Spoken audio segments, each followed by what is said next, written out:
This channel does not promote any violent, harmful, or illegal activities. All content provided by this channel is meant for an educational purpose only.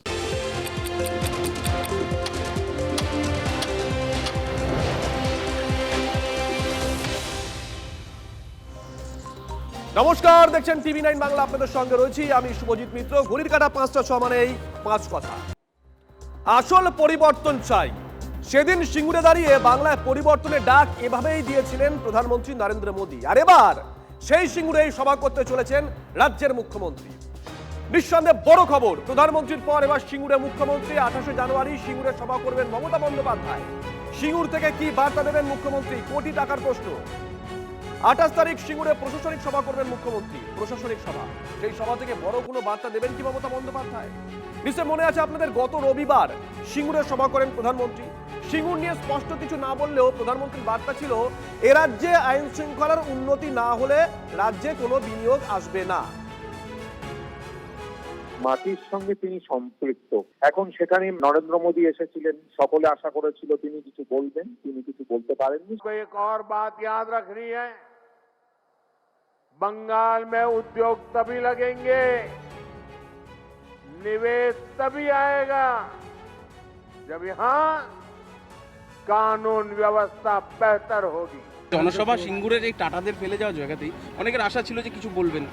সিঙ্গুরের জন্য প্রধানমন্ত্রীর দরকার নেই, তো আমরা ঠিক করবো কোথায় শিল্প হবে, বাংলার নেতারা ঠিক করবে। আমরা তো বলেছি, প্রধানমন্ত্রী সবার আগেই আমি বলেছি যে স্পষ্ট বার্তা আমরা দিচ্ছি, সিঙ্গুরে টাটা ফেরত আনবো, আমরা আনবো সেটা। অর্থাৎ খুব পরিষ্কার যে 26-এর নির্বাচনে এ রাজ্যে হটস্পট সিঙ্গুর। 18 তারিখ জানুয়ারির প্রধানমন্ত্রী আর 28 তারিখ মুখ্যমন্ত্রী। এর আগে বছর তিনেক আগে 28শে মার্চ সিঙ্গুরে সভা করেন মমতা বন্দ্যোপাধ্যায়। পঞ্চায়েত ভোটের ঠিক আগে সেবার তিনি সভা করেছিলেন। নতুন কোনো আন্দোলন নয়, পথে বেঁধে দিতে হবে। রাজ্য সরকারের পথশ্রী রাজশ্রী প্রকল্পের সূচনা মুখ্যমন্ত্রীর হাতে, নিজের হাতে ইট সিমেন্ট গাঁথনি দেন। ছবি একবার দেখুন। তারপরে কি হয়েছিল? সেদিনও মুখ্যমন্ত্রীর মুখে ছিল সিঙ্গুরে আন্দোলনের কথা, মানে যে আন্দোলন তাকে পলিটিক্যাল ডিভিডেন্ড দিয়েছিল, নিঃসন্দেহে বড় ডিভিডেন্ড। বারবার ফিরে আসি সিঙ্গুরে। আমরা সিঙ্গুরের অনেক উন্নয়নের কাজ হয়েছে, কৃষকদের জমি চাষযোগ্য ফিরিয়ে দেওয়া হয়েছে। আমরা কথা দিয়েছিলাম, কথা রেখেছি, এবং সুপ্রিম কোর্টও আমাদের দাবি সমর্থন করেছেন এবং কৃষকদের জমি অধিগ্রহণ জোর করে করা যাবে না, এই আইনটাই আমরা বদলে দিয়েছি। 2011 পরিবর্তনের নির্বাচন, এই সিঙ্গুরি মমতা বন্দ্যোপাধ্যায়ের রাজনৈতিক জীবনের টার্নিং পয়েন্ট হয়ে ওঠে। তারপর থেকে সিঙ্গুর তৃণমূলের শক্ত ঘাঁটি, কিন্তু ধীরে ধীরে তাতেও ফাটল ধরেছে। সিঙ্গুর আন্দোলনের অন্যতম নেতা মাস্টার মশাই মানে রবীন্দ্রনাথ ভট্টাচার্য দল ছেড়ে বিজেপিতে গেছিলেন। আর এখন সুকান্ত বাবুরা মমতা বন্দ্যোপাধ্যায়ের সেদিনের আন্দোলন নিয়েই প্রশ্ন তুলছেন। সে সময় অনিচ্ছুক কৃষক ছিলেন। সেই আন্দোলনের মূল মুখ দুধকুমার ধারা থেকে শুরু করে রবীন্দ্রনাথ ভট্টাচার্য, তারা আজকে বলছেন আমরা সে সময় ভুল করেছিলাম। জমিকে শিল্পপতির কাছে আটকানো গেল, কিন্তু উন্নয়ন কৃষি যেটুকু ছিল সেটুকু ধ্বংস হয়ে গেল, শিল্প হলো না।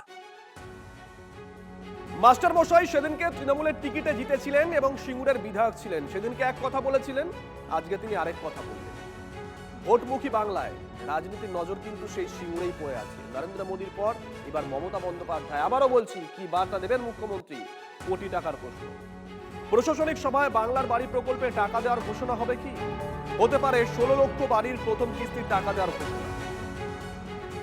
আপাতত উত্তরের অপেক্ষায় সিঙ্গুর। তবে রাজনৈতিক মহলে জল্পনা ইতিমধ্যেই শুরু হয়ে গেছে, বিভিন্ন জল্পনা। কিন্তু জোর করে কিছু একটা ন্যারেটিভ তৈরি করার চেষ্টা করেছেন। ইতিমধ্যেই আপনারা হয়তো জানেন, ওখানে 11 একর জমির উপরে দাঁড়িয়ে একটা ইন্ডাস্ট্রিয়াল হাব তৈরি হচ্ছে, সেখানে কিছু কর্মসংস্থান হবে। নিশ্চিতভাবে মাননীয় মমতা বন্দ্যোপাধ্যায় ওখানে উপস্থিত থেকে কিছু ঘোষণা করবেন, এই আশা রাখছি। এই মুহূর্তে সিঙ্গুরের কোনো জমি ফেরত পাওয়া কৃষক তার জমি বিক্রি করতে পারছেন না। মমতা বন্দ্যোপাধ্যায় যে সর্ষের দানা ছড়িয়ে দিয়ে এসেছিলেন, তার থেকে ওটা সর্ষে ফুল এখন সারা পশ্চিমবঙ্গবাসী তথা সিঙ্গুরবাসী দেখেন। কালকে উনি কি ঘোষণা করেন সেটা আমরা দেখব।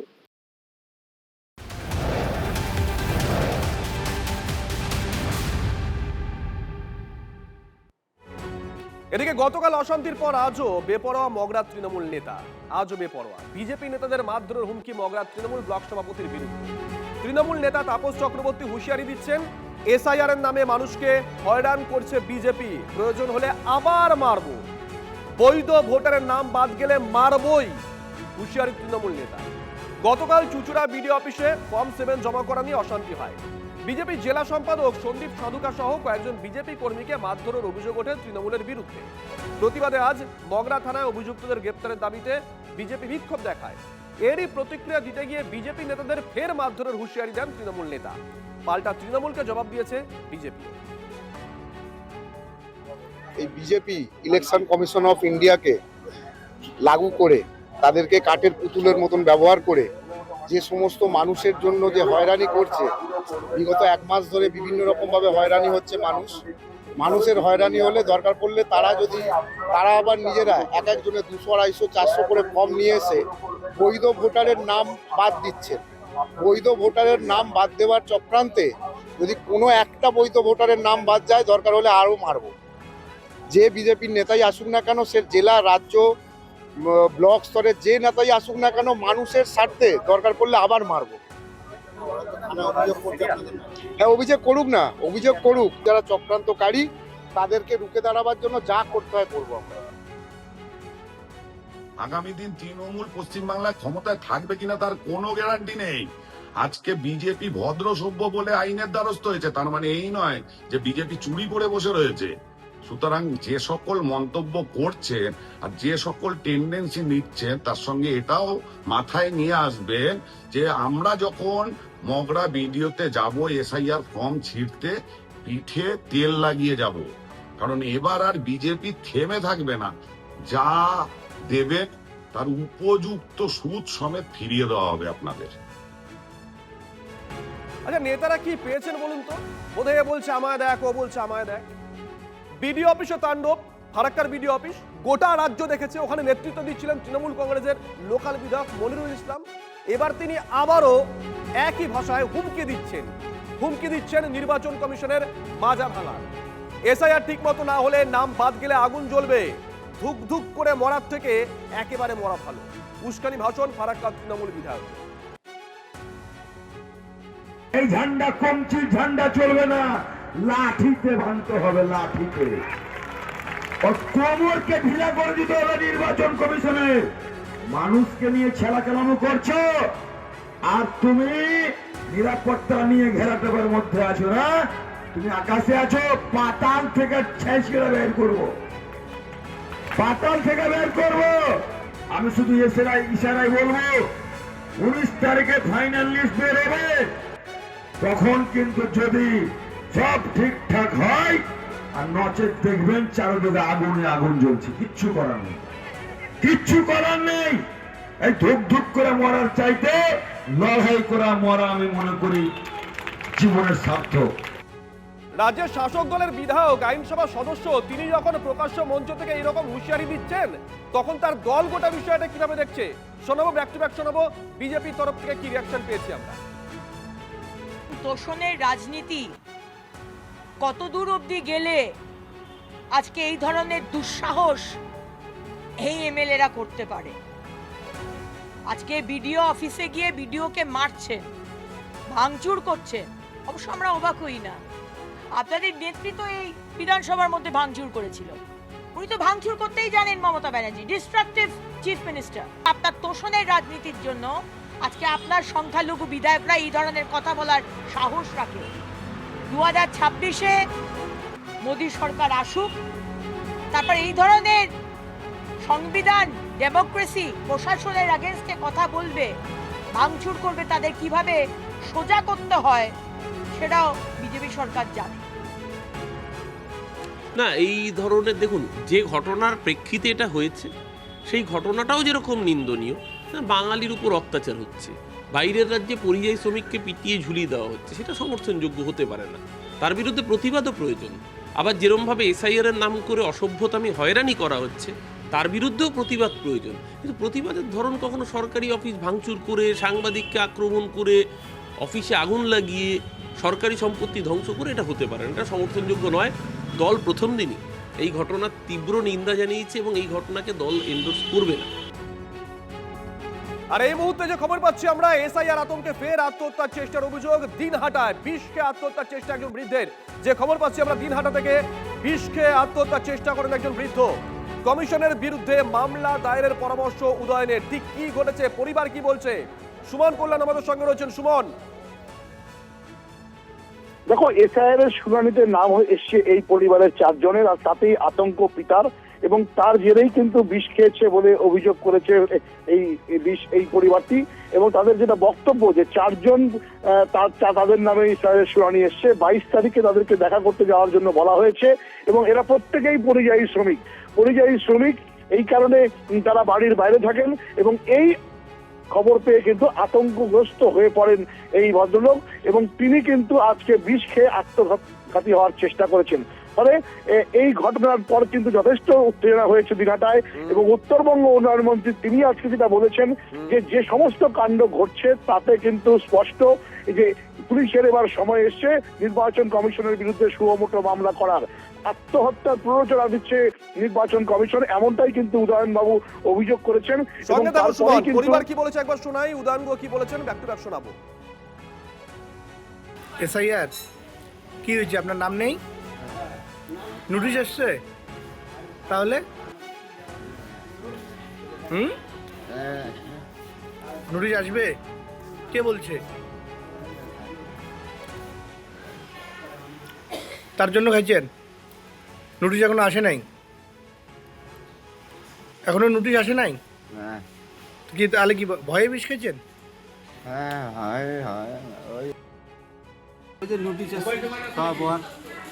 হিয়ারিং এর নোটিশ আসছে। আমার তো কাগজ দিতে আমি তো জানি না, আজ থেকে আসলে দেখি শহরে যখন আমার অবস্থায় যখন কাজ থেকে আসি। বাড়িতে কে কে আছে? বাড়ি তো বর্তমানে আপাতত কারণ নাই, কাজে কাজে চলে যায়, গরিব মানুষ। কতজন ছেলে মেয়ে ওনার? সবাই বাইরে থাকে, সবার নামে হিয়ারিং নোটিশ আসছে। দায় কারণ নিতে হয় সেটা একেবারে নির্বাচন কমিশন এবং বিজেপি দল। এই নির্বাচন কমিশনের বিরুদ্ধে আত্মহত্যার চেষ্টার প্ররোচনা দেবার সুমোটো মামলা পুলিশের পক্ষ থেকে করা হয়েছে। যেভাবে এতগুলো লোক মারা গেলেন বা আত্মহত্যার চেষ্টা করলেন, এগুলো দায় নির্বাচন কমিশন এড়াতে পারে। এক এক সময় এক একটা ফরমান জারি করে তুগলুকি। শঙ্কর ঘোষ এই মুহূর্তে আমাদের সঙ্গে রয়েছেন। শঙ্কর বাবু, শুভজিৎ রয়েছে। আমরা দিনহাটার একটা পরিবারের খবর তুলে ধরছি। পরিবারের 4 জন, প্রত্যেকেই পরিযায়ী শ্রমিক। 4 জনের নামে শুনানির নোটিশ আসে। 22 তারিখ শুনানি হওয়ার কথা ছিল। পরিবারের তরফ থেকে অভিযোগ করা হয়েছে এই খবর পেয়েই পরিবারের যিনি বয়স্ক সদস্য তিনি আতঙ্কগ্রস্ত ছিলেন এবং বিষকে আত্মহত্যার চেষ্টা করেন। পাশাপাশি উদয়ন বলেছেন এইবার সময় এসেছে নির্বাচন কমিশনের বিরুদ্ধে পুলিশের সুমোটো মামলা করা উচিত। শঙ্কর বাবু, দেখুন, উদয়নবাবু দীর্ঘদিনের রাজনীতিবিদ। এই সময়কালে যদিও তার পরিচিতি হয়েছে কটূক্তি করবার জন্য, মহিলা থেকে শুরু করে রাজনৈতিক দলের নেতা থেকে শুরু করে অন্যদের ক্ষেত্রে। আমি শুধু এইটুকু বলবো যে উদয়নবাবুদের মতো লোক এবং তৃণমূল কংগ্রেসই মূলত এই বিভ্রান্তিকর প্রচার করবার জন্য তাই পরিযায়ী শ্রমিকদের জন্য নির্বাচন কমিশন বিশেষ ব্যবস্থা নিয়েছে। তাদের ভোটার লিস্টে নাম থাকবে কি থাকবে না, তারা এখানে রাখবেন নাকি যে রাজ্যে কাজ করেন সেখানে রাখবেন, তার ব্যবস্থা নির্বাচন কমিশন করেছেন। এই উদয়ন বাবুর মতন মানুষরা যারা এই নিয়ে মানুষের মধ্যে বিভ্রান্তি তৈরি করছেন, আসলে দোষী তারাই। আর আমি উদয়ন বাবুর কাছে শুধু একটাই অনুরোধ করব, পানিহাটিতে 4টে আঙুল নেই এরকম একজন লোক ডানাতে তাকে দিয়ে আত্মহত্যার চিঠি অর্থাৎ সুইসাইড নোট লিখিয়েছিলেন, আর আজকে তারপরে বেশ জল গড়িয়ে গিয়েছে। উনি একটু বলুন তো, ওনার ডিএমরা আজ পর্যন্ত এসআইআর এর কারণে মানুষ মারা গিয়েছে বা আত্মহত্যা করেছে এরকম কটি চিঠি নির্বাচন কমিশনের কাছে পাঠিয়েছে? অবাস্তব গল্প না বলে কোথাও যদি দুর্ভাগ্যজনক কোনো ঘটনা ঘটে থাকে, উদয়নবাবুর দল এবং উদয়নবাবুদেরকে তার দায়িত্ব নিতে হবে, কারণ এরাই মূলত মানুষকে বিভ্রান্ত করেছে। ধন্যবাদ।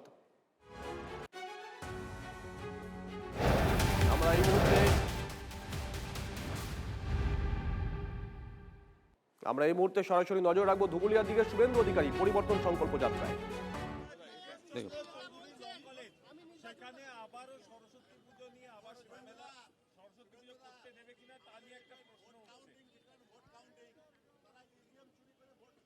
Trust trust trust BJP.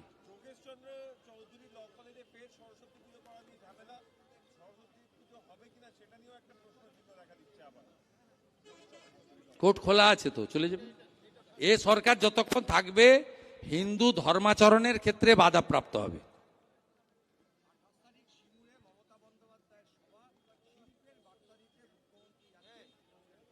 আচ্ছা, শ্মশান করে দিয়ে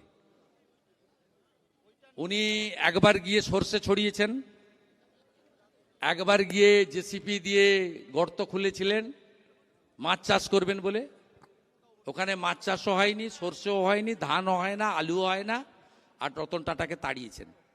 বিজেপিকে আনলে টাটাকে ফিরিয়ে আনার দায়িত্ব আগামী দিনে পশ্চিমবঙ্গের বিজেপি সরকারের। এটা আমরা পশ্চিমবঙ্গ বিজেপির যারা প্রমুখ নেতা রয়েছি প্রত্যেকের কমিটমেন্ট, আমাদের কমিটমেন্ট।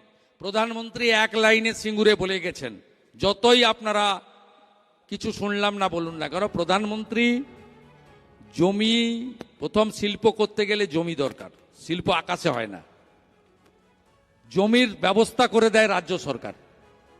রাজ্য সরকার যতক্ষণ না নরেন্দ্র মোদীর আদর্শে তৈরি হচ্ছে ততক্ষণ অমুক জায়গায় অমুক মাটিতে আপনার জমিতে অমুক জিনিস হবে কথা কেউ বলতে পারে না। তিনি একটা লাইনে বলে গেছেন, এই রাজ্যে বিনিয়োগ তখনই আসবে যখন আইন শৃঙ্খলা পরিস্থিতি ভালো হবে। বেলডাঙ্গা হলে, নাকাশিপাড়া হলে, বেথুয়াডহরি হলে, ধুলিয়ান হলে, শামসেরগঞ্জ হলে, জঙ্গিপুর সুতি হলে, রেজিনগর হলে, মোথাবাড়ি হলে, মহেশতলা হলে কোনোদিন কোনো বিনিয়োগকারী বাংলায় আসবে না।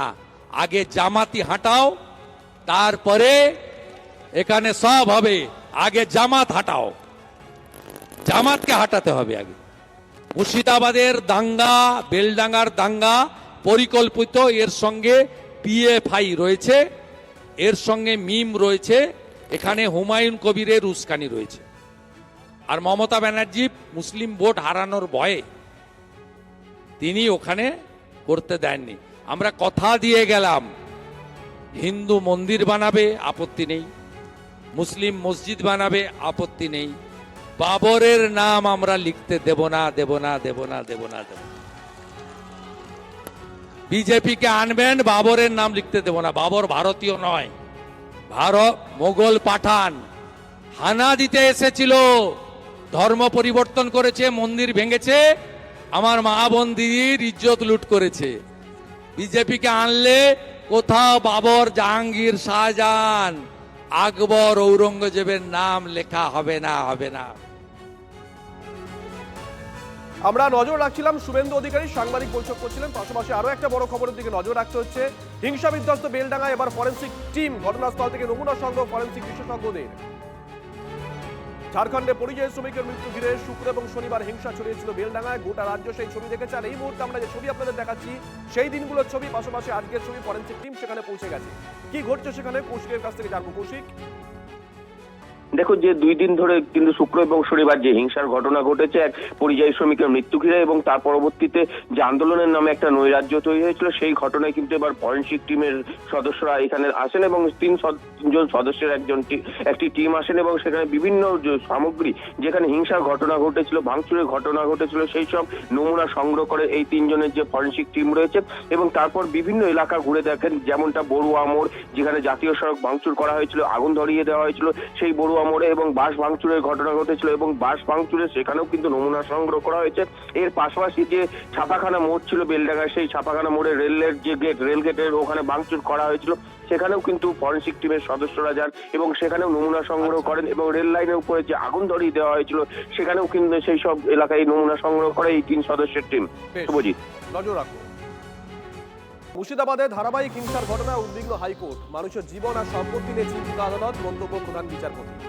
বেলডাঙ্গায় কেন্দ্রীয় বাহিনী মোতায়েনের নির্দেশ হাইকোর্টের। মুর্শিদাবাদে থাকা কেন্দ্রীয় বাহিনী ব্যবহারের পরামর্শ দেওয়া হয়েছে। পরিস্থিতি স্বাভাবিক রাখতে ডিএম আর এসপিকে পদক্ষেপের নির্দেশ হাইকোর্টের। এনআইএ তদন্ত নিয়ে সিদ্ধান্ত নেবে কেন্দ্র, নির্দেশ হাইকোর্টের প্রধান বিচারপতি। বেলডাঙ্গায় পরিকল্পিত অশান্তি, অভিযোগ শুভেন্দুর। হাইকোর্টের নির্দেশকে হাতিয়ার করে তৃণমূলকে চড়া সুরে আক্রমণ। এদের গ্রেটার বাংলাদেশ তৈরি করার ষড়যন্ত্র, এটা আন্তর্জাতিক ষড়যন্ত্র। তাই অবিলম্বে প্যারামিলিটারি ফোর্স নামানো শুধু নয়, এনআইএ এর মাধ্যমে এদেরকে গ্রেপ্তার করতে হবে। এবং আজকে কোর্ট অন্তর্বর্তী অর্ডারে বলেছে ভারত সরকার স্বরাষ্ট্র দপ্তর যদি মনে করেন এই মামলা, যে মামলাতে 35 জন অ্যারেস্ট হয়েছে, এরা কয়েকদিন অ্যারেস্ট হয়ে থাকবে, এদের কোনো ক্ষতি নেই। এদের নেতা, এখন এদের নেতা হয়েছে হুমায়ুন কবির, ধরা পড়েছে আসাউদ্দিন ওয়াইসি, মমতা ব্যানার্জির হাতের বাইরে চলে গেছে। আর ওর পুলিশ তো এদের দেখলে কিছু করবে না, নয় টেবিলের নিচে ঢুকবে, নয় শাটার নামিয়ে ঢুকে পড়বে। এরা এদের প্রত্যেকের বাড়িতে রেশন পৌঁছে দিচ্ছে এই জঙ্গিদের বিরুদ্ধে, বাড়িতে বলছে আমরা কয়েকদিন পরে জামিন করিয়ে নেব। এই সরকারটা ওদের সরকার, ওরা সব জায়গায় বলে। তাই এনআইএ হওয়া উচিত এবং অবিলম্বে প্যারামিলিটারি ফোর্স নামানো উচিত। এবং ভারত সরকারের লয়ার সেখানে দাঁড়িয়ে বলেছে আমাদের হাতের কাছেই মুর্শিদাবাদে এই মুহূর্তে 5 কোম্পানি প্যারামিলিটারি ফোর্স রয়েছে, আমরা এক্ষুনি ডিপ্লয়েড করে দিচ্ছি। আদালত আজকে সর্বপ্রথম রাজ্যের হাতে যে আইন শৃঙ্খলার দায়িত্ব তাকে মান্যতা দিয়েছেন, দিয়ে বলেছেন রাজ্য সরকার যদি মনে করেন অবস্থা নিজেদের কন্ট্রোল করার জন্য কেন্দ্রীয় বাহিনীর প্রয়োজন আছে তারা ব্যবহার করতে পারে। এবং রাজ্য সরকার থেকেও হাইকোর্টে বলা হয়েছে প্রয়োজন হলে আমরা কেন্দ্রীয় বাহিনী ব্যবহার করব। কিন্তু প্রশ্ন একটা জায়গায় আসছে, এই ঘটনার সূত্রপাত বলুন বা যে বদমাইশরা, যে দুষ্কৃতিকারীরা এই ঘটনা করলো তাদের পরিচয় জানা। পুলিশ ইতিমধ্যেই প্রায় 50 জনকে গ্রেফতার করেছে ছবি দেখে দেখে যে কারা এটা করছে। এবং এর পেছনে জানা যাচ্ছে যে হুমায়ুন কবির বা তাদের কিছু কিছু সংস্থা আছে এবং তার পেছনে আছে বিজেপির মদত, বিজেপির টাকা পয়সা উস্কানিমূলক ঘটনা।